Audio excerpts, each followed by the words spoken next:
Dans le Proverbe chapitre 10, verset 22, c'est la bénédiction de l'Éternel qui enrichit, et elle n'est suivie d'aucun chagrin. Amen. Alléluia. C'est la bénédiction, dis avec moi, c'est la bénédiction de l'Éternel.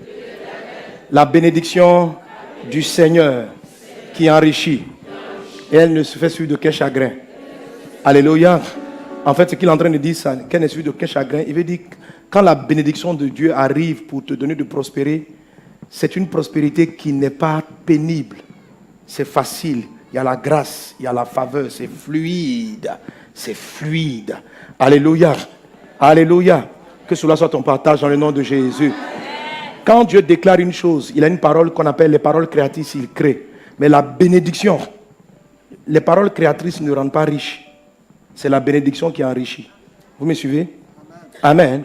Quand Dieu te bénit, c'est ce qui va te donner la prospérité. Quand la Bible parle de prospérité, ne voyez pas l'argent. Voyez la prospérité, ça veut dire la multiplication en surabondance, en abondance des biens qui sont dans ta vie. Tu peux être enrichi en santé. Que cela soit ton partage dans le nom de Jésus. Quand tu es riche en santé, la vie divine est tellement en toi que les malades qui s'approchent de toi recouvrent la guérison. Qu'il en soit ainsi. C'est la bénédiction de l'Éternel qui amène un croyant à être riche sur le plan de la santé. C'est la bénédiction de Dieu qui te rend riche sur le plan émotionnel. Lorsque tu es en bon état émotionnel, tu n'es pas abattu. Tu as tellement de joie que ta joie se communique autour de toi. Ça, c'est de la richesse émotionnelle. Sois riche sur le plan émotionnel au nom de Jésus. Et c'est la bénédiction de Dieu qui t'accorde cela. Et ce soir, le Seigneur te l'accorde dans le nom de Jésus. C'est la bénédiction du Seigneur donc qui t'accorde la richesse émotionnelle, la richesse, la santé physique, la richesse aussi matérielle, de sorte que tu en as suffisamment pour être une bénédiction autour de toi. Le Seigneur dit dans le livre de Genèse, chapitre 28, parlant d'Abraham, parlant de la bénédiction d'Abraham, il dit que par la bénédiction d'Abraham, tu vas posséder le pays. Par la bénédiction d'Abraham, tu vas posséder le pays. Alléluia. Dieu veut que tu possèdes. Amen. Amen. On peut le lire ensemble. 1, 2, 3. Qu'il te donne la bénédiction d'Abraham à toi et à ta postérité, afin que tu possèdes le pays où tu habites. Amen. Dis-le à ton voisin. Qu'il te donne la bénédiction d'Abraham à toi et à ta postérité, afin que tu possèdes le pays où tu habites comme étranger. Oui, tu es un étranger en Côte d'Ivoire, mon ami. Parce que ta patrie, c'est dans le ciel. Si Jésus est dans ton cœur. Alléluia. Mais pendant que tu es sur la terre comme étranger, la bénédiction d'Abraham va te donner de posséder le pays. Au nom de Jésus. Au nom de Jésus. Alléluia. Alléluia. Lorsque Dieu dit à Abraham, je te bénirai, je ferai de toi une source de bénédiction. Quelque part, il est en train de dire à Abraham que le monde n'est pas béni.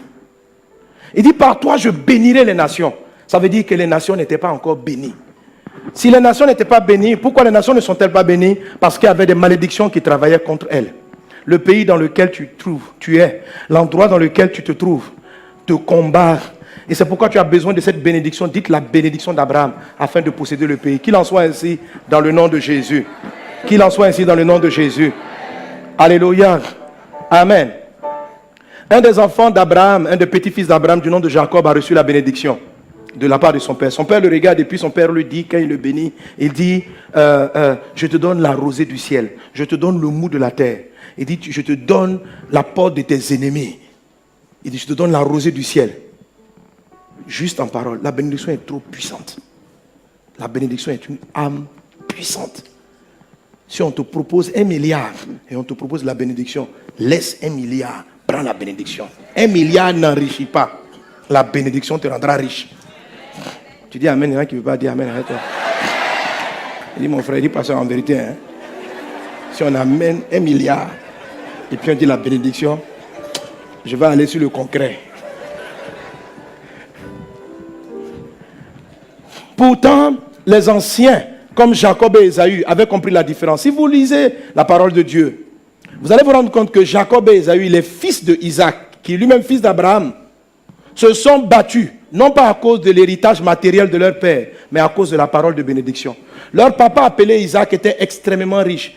Théoriquement, lorsqu'on vous cite la richesse et la fortune d'Isaac, ça donne l'impression qu'il était plus riche que son père Abraham. Or, Abraham était tellement riche qu'il était capable à lui seul d'élever une armée pour se battre contre des royaumes et contre des pays. C'était un homme puissant. Aujourd'hui, vous avez des entreprises qui sont comme ça. Quand on vous parle de la fortune de Apple, un pays doit avoir peur. Ils disent simplement que, dernièrement, j'ai entendu qu'ils allaient faire rapatrier aux États-Unis plus de 125 milliards de dollars de leurs réserves en dehors des États-Unis. 125 milliards de dollars. Ça, c'est une entreprise, une société qui a de tels moyens. Et un homme comme Abraham était tellement puissant qu'il pouvait lever à lui seul une armée pour se battre contre un pays entier. Il était très riche. Et quand la Bible qualifie la richesse de Isaac, la richesse d'Isaac, il semblerait que Isaac, son fils, ait encore été plus riche que son père Abraham.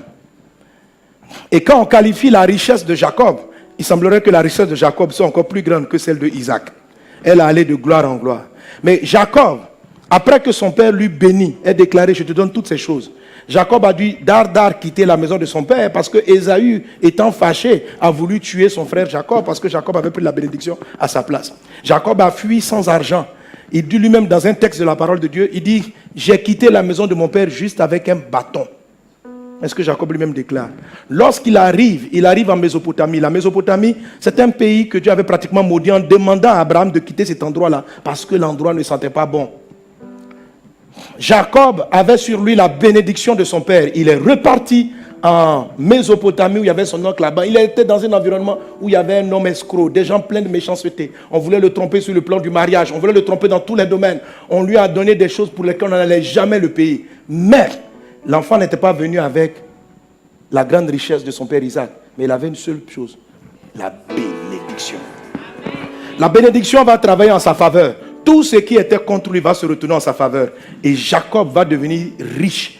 Toute la richesse matérielle était restée dans la main de Ésaü, son frère jumeau. Jacob était parti avec un bâton. Quand Jacob est revenu, il était plus riche que Ésaü. Donc l'héritage de papa Isaac, ce n'était pas ses chevaux, ni ses chameaux, ni ses plantations. C'était la puissance qui sortait de sa parole.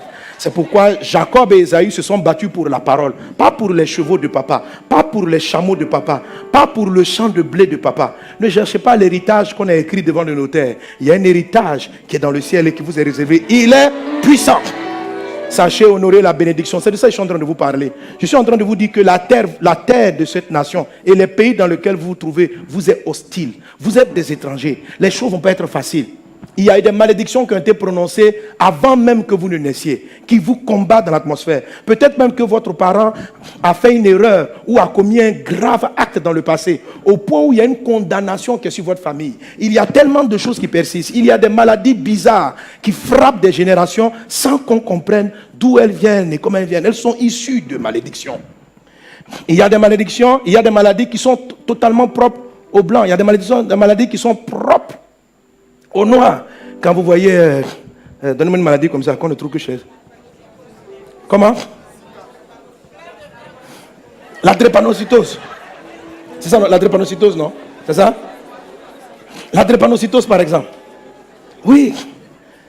Tu te demandes, mais comment? Nous sommes tous égaux, on a le même sang, les mêmes globules. Pourquoi un groupe de personnes est frappé par une maladie? Et vous allez trouver aussi certains mots comme ça aussi en Occident.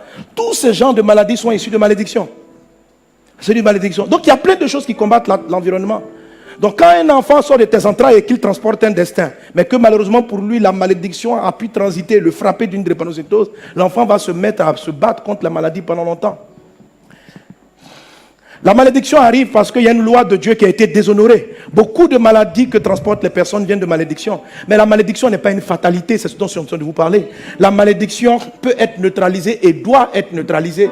Et Dieu donne la bénédiction justement pour que vous puissiez la neutraliser. Si vous avez donné votre vie à Jésus, vous êtes béni. Dis avec moi, je suis béni.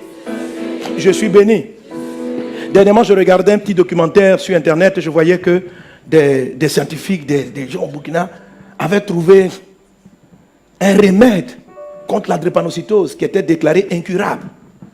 Et ils sont tellement convaincus, j'ai vu les choses, mais ça me semblait vraiment, en tout cas, c'est pas des fétiches, hein, c'est pas des feuilles et puis tu... Non, vraiment des pharmaciens, des gens dans le laboratoire, ils ont fait des études, ils ont travaillé, ils ont récupéré certaines plantes.